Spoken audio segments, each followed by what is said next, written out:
Important video. একটি advanced case osteoarthritis কেমনভাবে ঠিক হয়ে যাচ্ছে।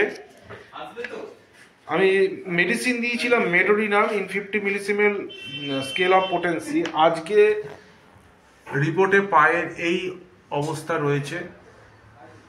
এই পাশটা পুরো আর একটা কম ছিল, কিন্তু আমি জানি না, ওষুধেই হয়তো হয়েছে। আর কিছু মেনটেনেন্স বলেছিলাম, আর কিছুটা প্যাটেলাস স্পার আছে, যেটা রিপোর্টে লেখা নেই। প্যাটেলাস স্পার কোথায়, কোন দিকে? এই যে প্যাটেলাস স্পার, স্পষ্টভাবে দেখুন। ধরুন, এগুলোকে বলা হয় প্যাটেলাস স্পা। আর কিছুটা লুজ বোন যেগুলো প্লেটের মধ্যে দেওয়া হয়নি। এই যে এইটাতে তেমন অপরের দিকে আছে। আর এটা কোন সাইড? এই যে এটা হচ্ছে লেফট সাইডে দেখুন, ওপরের তলায়, অর্থাৎ পেশেন্ট উঁচু নিচু দুটোতেই করতে গেলে তার ব্যথা লাগে। আর এটা হচ্ছে ওপরের দিকে যেহেতু রয়েছে, তারপর নিচের দিকে, মানে নিচের দিকে নামতে গেলে তার ব্যথা লাগবে। এটাকে বলা হয় প্যাটেলাস স্পার, কিন্তু লুজ বোনের মতো দেখাচ্ছি। এখন পেশেন্টটি খুবই পেনফুল ছিল, খুলে নিন। খুবই পেনফুল ছিল, দূর থেকে উনি এসেছেন। তো এইবার আমি যে প্রেসক্রিপশানটা করেছি সেটা একই মেডোরিনাম চার্জ করেছি। 0.56/0 মানে 5 টার্ম, অর্থাৎ দুবার ওষুধ দিচ্ছি পুরো 2 মাসে। আর মোটামুটি অন্য যে মানে প্যারামিটার্সগুলো সেগুলো সবই দেখুন এখানে নর্মাল, প্রায় নর্মাল।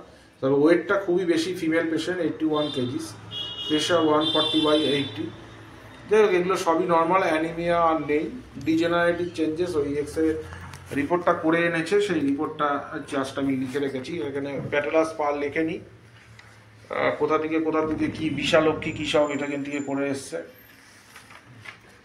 কেন আমি পেশেন্টটিকে মেডোরিনাম দিয়েছিলাম, আগের ভিডিও আমি দিয়েছিলাম 2 মাস আগে, সেই ভিডিওতে আমি লিখে দিয়েছিলাম। আর প্রত্যেক পেশেন্টকে আমি প্রেসক্রিপশান দিই এবং লিখে দিই যে কি কারণে আমি মেডিসিনটা দিচ্ছি, যেন অন্য ডাক্তারবাবুর বুঝতে সুবিধা হয়। কারণ সব পেশেন্টই যে আমার কাছে দেখাতে আসবে এমনটি কোনো ব্যাপার নেই, সে অন্য জায়গাও যেতে পারে।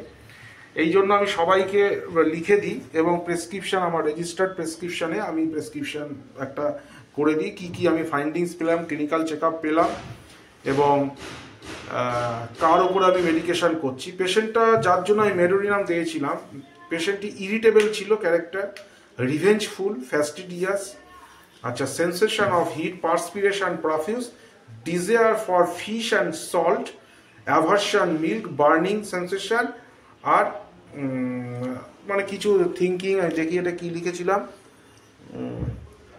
আর প্রচুর মানে ভাবনা চিন্তা করে, এরকম একটা ব্যাপার লেখা ছিল। এবার পেশেন্টকে আমি মুখ দেখাবো না, পেশেন্ট কেমন আছে পেশেন্টের মুখ থেকে শুনে নিন। কি খবর, কিভাবে এসেছিলেন বলুন, আপনি বলুন, আপনাকেও দেখতে পাচ্ছে না। আমি যখন এসেছিলাম একদম খুব অবস্থা খারাপ ছিলাম, একদম চলতে পারছিলাম না। 2 মাস আগে একদম চলতে 2 মাস আগে একদম চলতে পারতাম না। হ্যাঁ, বাড়ি থেকে বাথরুম যেতে পারতাম না, খাট থেকে নিচে নামলে কষ্ট হতো, চলতে হাঁটতে একদমই পারতাম না। এখন কেমন আছে?